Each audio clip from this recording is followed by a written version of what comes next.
For over 60 years, half of this waterfall has been vanishing into a hole in the ground. This side, perfectly normal.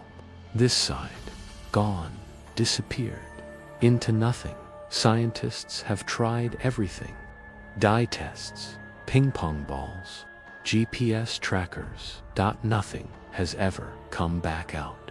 Welcome to CurioBox, where we investigate the world's strangest phenomena with the research and depth they deserve.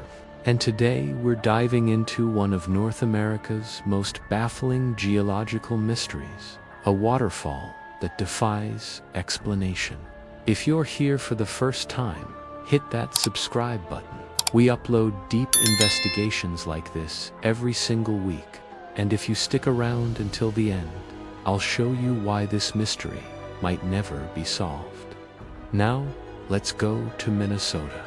Devil's Kettle sits in Judge C.R. Magney State Park, tucked away in the dense forests of northern Minnesota, about 20 miles from the Canadian border.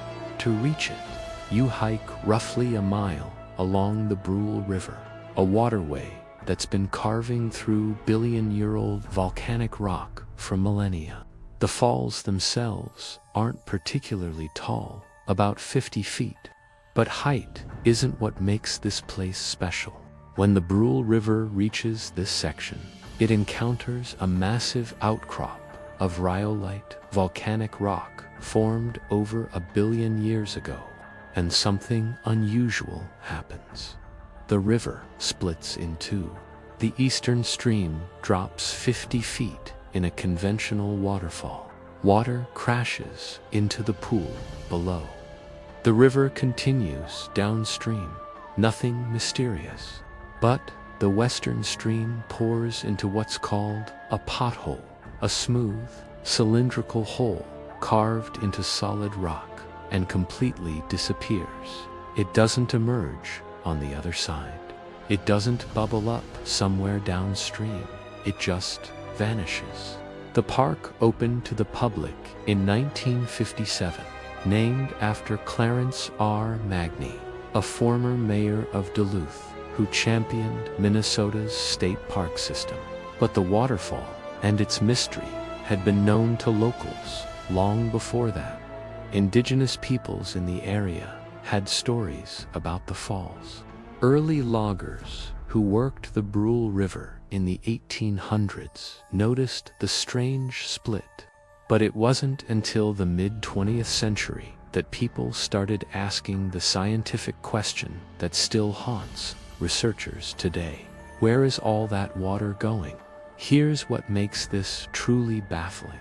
The Brule River, at this point, carries roughly 123 cubic feet of water per second. That's about 900 gallons every single second. When the river splits, approximately half of that volume, around 60 cubic feet per second, pours into the Kettle. That's 450 gallons disappearing into the earth every second of every day, year after year, for thousands of years. So where is it all going? In the early 1960s, researchers from the University of Minnesota decided to find out using a technique that had worked for tracing underground water systems in caves, fluorescent dye. They poured bright green dye into the Kettle, enough that it should have been visible, even if heavily diluted downstream. The theory was simple. If the water was flowing through an underground channel and rejoining the river, the dye would eventually show up somewhere. They monitored every stream, pond, and section of river within miles. They checked Lake Superior, 20 miles away. They tested groundwater wells in the area. The dye never appeared. Not a trace of green showed up anywhere. It was as if the earth had swallowed it completely. So they tried something simpler. Ping pong balls, hundreds of them. The logic was straightforward. Even if the water went through some violent underground passage, lightweight ping pong balls would eventually pop up somewhere. downstream, in a lake, washed up on a shore, anywhere. They dumped hundreds of bright-colored ping-pong balls into the kettle and waited, and searched, and kept searching. Not a single ping-pong ball was ever recovered. Over the following decades, people kept trying. Pieces of wood marked with tracking numbers. More dye tests using different chemicals. In the early 2000s, small GPS tracking devices were dropped in, the kind used to track ocean currents. Nothing worked. Whatever happens inside that hole destroys, traps, or permanently hides everything that enters. Local legends began to form. Some said it was a bottomless pit that led to the center of the earth. Others claimed it connected to massive underground cave systems. There were stories about it leading all the way to Lake Superior through some hidden channel. The name Devil's Kettle started to feel less like folklore and more like a warning. But for scientists, this wasn't about legends. This was a legitimate geological puzzle that violated basic principles of hydrology. Water doesn't just disappear. It has to go somewhere. The laws of physics demand it. So where was it going? Before we get to what scientists discovered when they finally tried a different approach. If you're enjoying this investigation, do me a favor, drop a comment below with your theory about where you think this water is going. Seriously, I read every single comment, and some of you have come up with theories that researchers haven't even considered. And while you're down there, hit that like button. It genuinely helps more people discover these mysteries. Now, let's talk about what happened in 2016, when hydrologists decided to stop asking where the water goes and start asking a different question. The Minnesota Department of Natural Resources brought in a team of hydrologists with a new approach.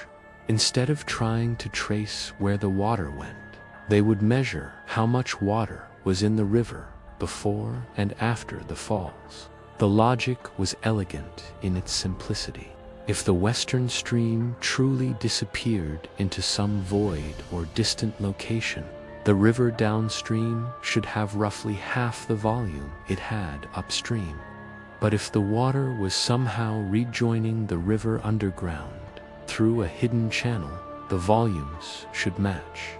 They set up sophisticated flow measurement equipment, both above and below Devil's Kettle.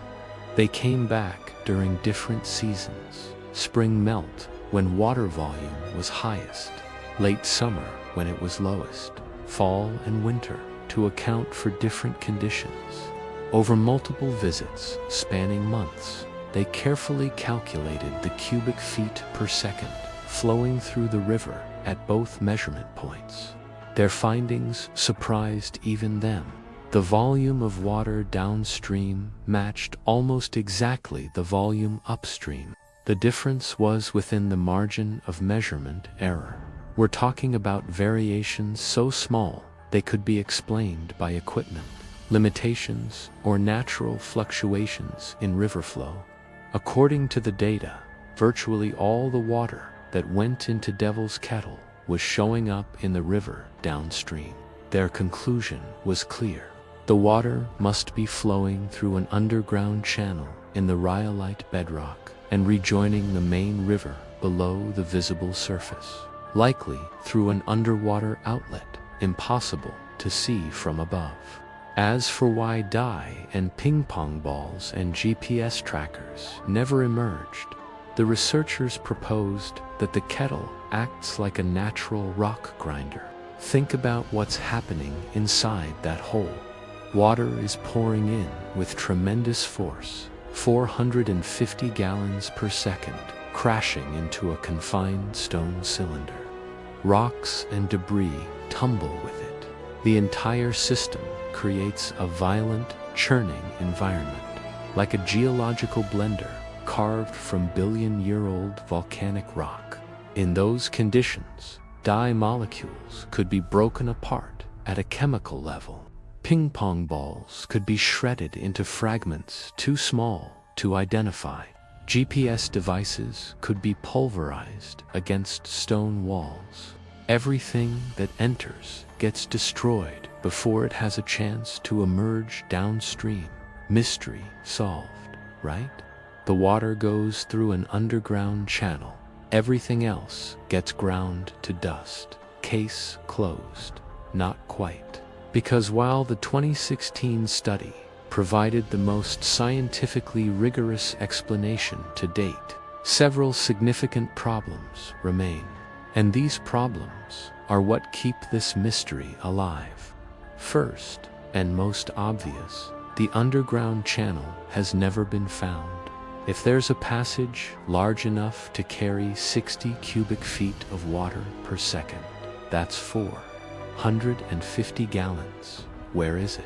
Ground-penetrating radar has been used in the area, but the dense rhyolite makes it extremely difficult to get clear images of what's below the surface. No cave opening has been discovered downstream. No underwater outlet has been visually confirmed. Divers have explored the pools below the falls and found no obvious channels. The passage, if it exists, remains entirely theoretical. Second, the flow measurements, while sophisticated, aren't perfect. The 2016 study showed volumes matching within margin of error. But those margins aren't zero. There are small variations. Some geologists argue that measuring turbulent water flow over rocks, even with modern equipment, has inherent limitations. If even 5 to 10% of the water is going somewhere else, somewhere the measurements aren't capturing, that's still thousands of gallons per day unaccounted for. And where would that water be going? Third, the rock formation itself raises questions. Rhyolite is extremely dense volcanic rock. For an underground channel to form, there would need to be fractures, faults, or zones of weakness in the stone. While it's possible, geologists studying the area haven't identified obvious structural features that would allow such a channel to develop. Some suggest the water could be seeping into a deep aquifer system, slowly percolating through microscopic cracks rather than flowing through a single channel. But that would require the rhyolite to be fractured in ways that aren't immediately apparent from surface geology. And fourth, the rock grinder theory has limits. Yes, the kettle is turbulent. Yes, objects could be destroyed, but completely pulverizing hundreds of ping pong balls, every single one, without a single fragment ever escaping, destroying every molecule of multiple batches of dye administered over decades, grinding up GPS devices so thoroughly that not even a piece of plastic or metal ever washes up anywhere. That level of total obliteration seems almost impossible. Additionally, if the passage is grinding up everything that enters, what about the rocks and sediment from the river itself? Over decades of continuous flow, you'd expect either a massive buildup of pulverized material somewhere or clear evidence of extreme erosion inside the kettle. Neither has been conclusively documented. There's also this: if the water rejoins the river through an underwater channel, why hasn't anyone found where it comes out? The river below the falls has been extensively explored. Divers have searched.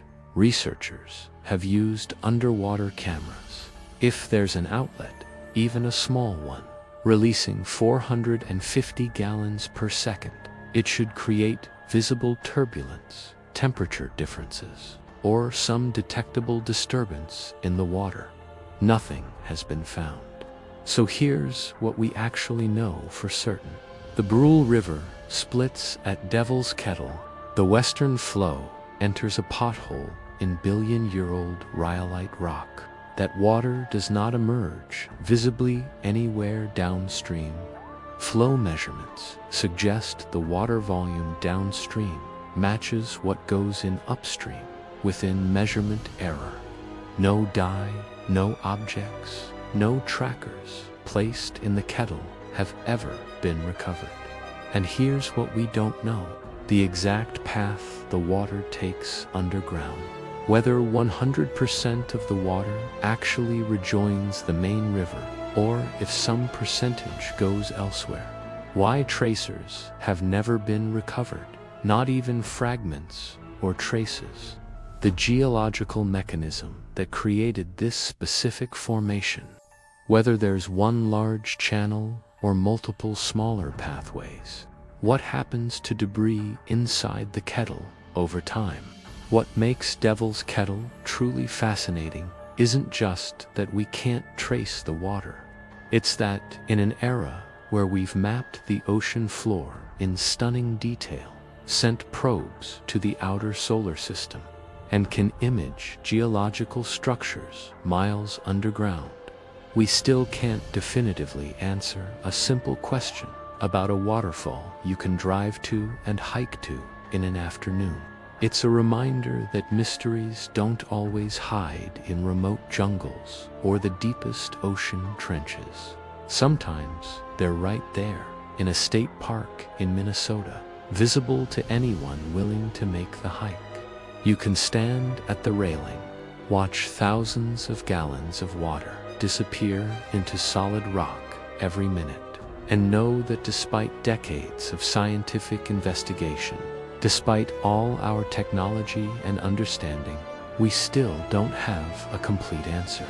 The underground channel explanation is the most likely based on current evidence. The math suggests it, the hydrology supports it.